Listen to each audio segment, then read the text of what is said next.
Mesdames et messieurs, rebonjour et bienvenue pour cette nouvelle émission de Midi au Caire pour ce dimanche, le 3 octobre 2021. On commence tout de suite avec cette information. Le président Abdel Fattah el-Sisi a présidé hier la réunion du Conseil suprême des instances et autorités judiciaires.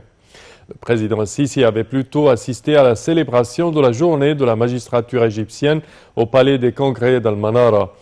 Le président, en présence de l'ancien président de la République, le conseiller Adli Mansour, du Premier ministre, Dr Mustafa Madbouli, du ministre de la Justice, le conseiller Omar Marwan, et de hauts responsables de l'État et de la magistrature égyptienne. Lors de la célébration, le chef de l'État a également honoré les martyrs du devoir parmi la magistrature égyptienne qui sont morts dans des attaques terroristes.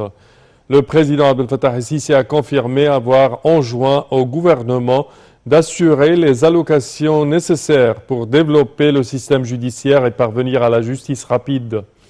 Dans son allocution lors de la cérémonie célébrant la journée de la magistrature égyptienne, le président Abdel Fattah el-Sisi a expliqué que le développement du système judiciaire était basé sur plusieurs axes pour assurer la rapidité des procédures judiciaires et la sélection des personnes distinguées pour des postes clés.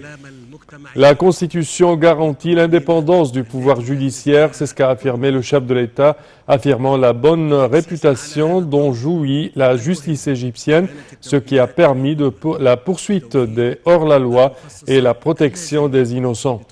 Le président Sisi a félicité les membres de la magistrature à l'occasion de la journée de la magistrature qui coïncide avec le début de l'année judiciaire et l'accession de la femme à des postes au Conseil de l'État.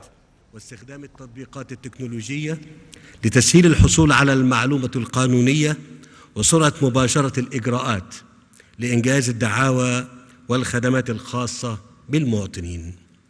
كما شمل التطوير كذلك بناء القدرات الشخصية وتعزيزها لانتقاء المتميزين وتأهيل القادرين على اعتلاء المناصب القضائية.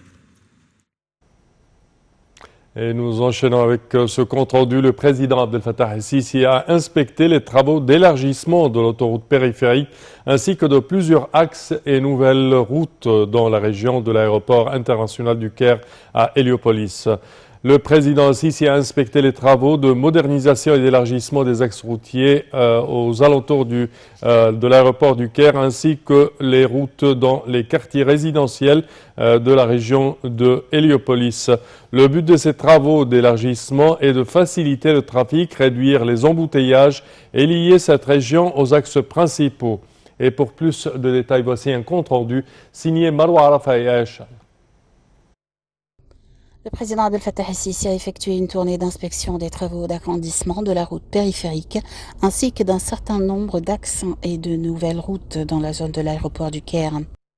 Le chef de l'État a également inspecté les travaux d'aménagement et d'expansion des axes entourant le secteur géographique de l'aéroport international du Caire, ainsi que l'expansion et l'augmentation de l'efficacité de toutes les routes internes des quartiers résidentiels entourant la zone de Sheraton pour assurer une circulation fluide des citoyens. Le président el-Sisi s'est arrêté pendant la tournée d'inspection pour discuter avec les responsables sur les chantiers des détails des étapes de construction et du calendrier de mise en œuvre.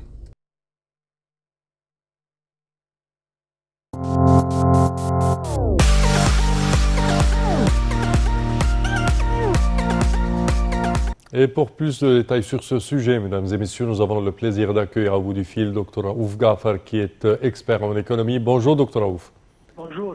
Alors, de point de vue économique, quel est l'impact de renouveler tout le réseau routier en Égypte et de l'élargir d'une telle façon? Et quels sont, je dirais, les privilèges que ça donne à l'Égypte en tant que pays pour investir? Comme Henry Ford a dit il y a 100 ans, il a dit que les réseaux routiers sont les artères du développement. Quand nous avons un réseau impeccable, donc ça réduit tellement de choses. Ça réduit le temps du transport entre, par exemple, les ports, ça réduit le temps des de mouvement de passagers d'un endroit à l'autre.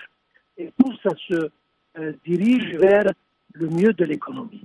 Donc, c'est très important d'avoir des réseaux routiers. C'est des infrastructures essentielles pour le développement.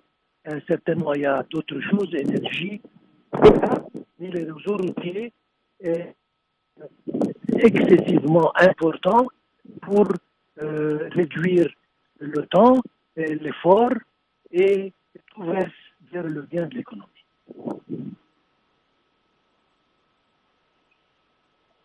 Allô? Oui, docteur Raouf Ghaffar. Oui. Parfait. Nous vous remercions de vos explications. Merci à vous. Merci. Et nous enchaînons, chers téléspectateurs, avec ce compte rendu conformément aux directives du président Abdel Fattah el-Sisi et dans le cadre du soutien aux pays frères et amis pendant les crises. Un avion militaire a décollé du Caire transportant des tonnes d'aide médicale et pharmaceutique fournies par le ministère égyptien de la Santé et de la Population à la République de Somalie. Voici un compte rendu. Conformément aux directives du président Abdel Fattah el-Sisi, président de la République, commandant suprême des forces armées, et dans le cadre du soutien et de la solidarité continue de l'Égypte aux pays frères et amis durant les différentes crises, un avion militaire a décollé samedi transportant des tonnes d'aide médicale et pharmaceutique fournies par le ministère égyptien de la Santé et de la Population à la République de Somalie.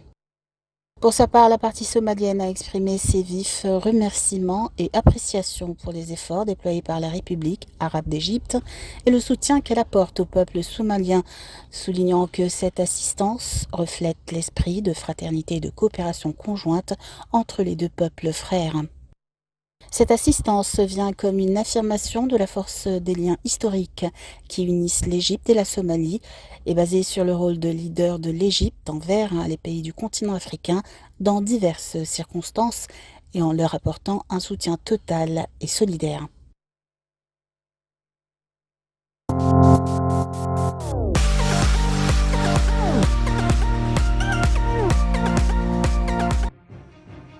Et le Premier ministre, Dr Moustapha Madbouli, s'est réuni avec son homologue jordanien, Bishr al-Qassawne, et la délégation l'accompagnant dans la nouvelle capitale administrative. C'est le premier responsable officiel reçu au siège du cabinet ministériel dans la capitale administrative. Le chef du gouvernement a accompagné son homologue jordanien dans une tournée d'inspection des projets de la nouvelle capitale administrative. Le Premier ministre jordanien était arrivé jeudi dernier au Caire dans une visite officielle pour tenir une séance d'entretien avec Dr Moustapha Madbouli et pour examiner les opportunités de renforcer la coopération bilatérale entre l'Égypte et la Jordanie. Et dans le cadre des célébrations des forces armées et de la victoire de 6 octobre 1973, le ministre de la Défense, le général de l'armée et de la production militaire, le général d'armée Mohamed Zaki, a assisté aux manœuvres militaires RAD 32. Les exercices ont été effectués par des unités de la zone militaire de l'Ouest au cours des derniers jours. Impliquant l'armée de l'air, les exercices de tir réels incluent des missiles guidés anti-chars et permettent de localiser et de tirer rapidement et précisément sur des cibles tactiques fixes et mobiles.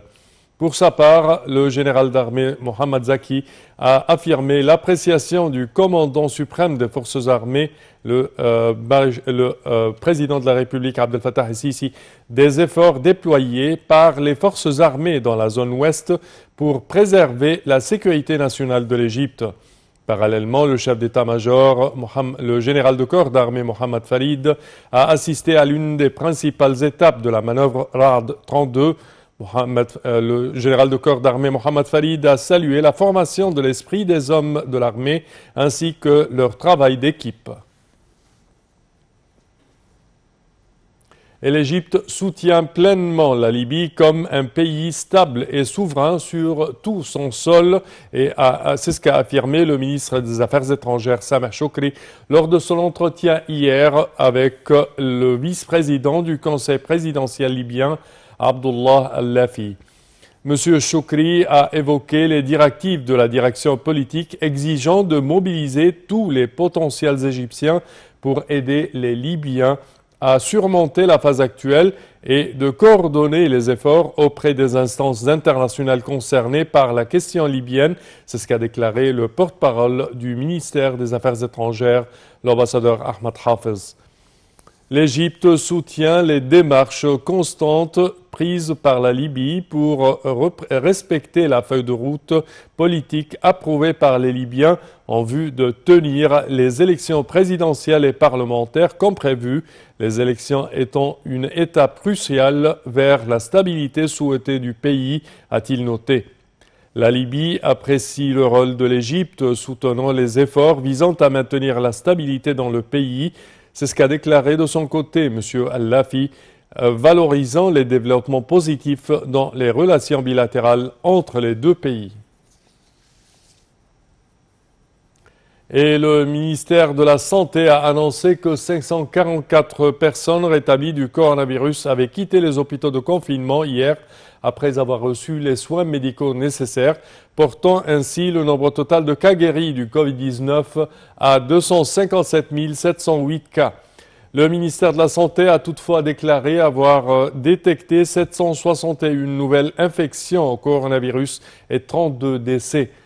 L'Égypte a recensé jusqu'à présent un total de 305 269 cas de contamination au coronavirus, dont 17 367 personnes décédées. Et ceci conclut, chers téléspectateurs, notre édition d'aujourd'hui de Midi au Caire. Je vous remercie de votre attention et je vous donne demain rendez-vous avec une nouvelle édition. Au revoir.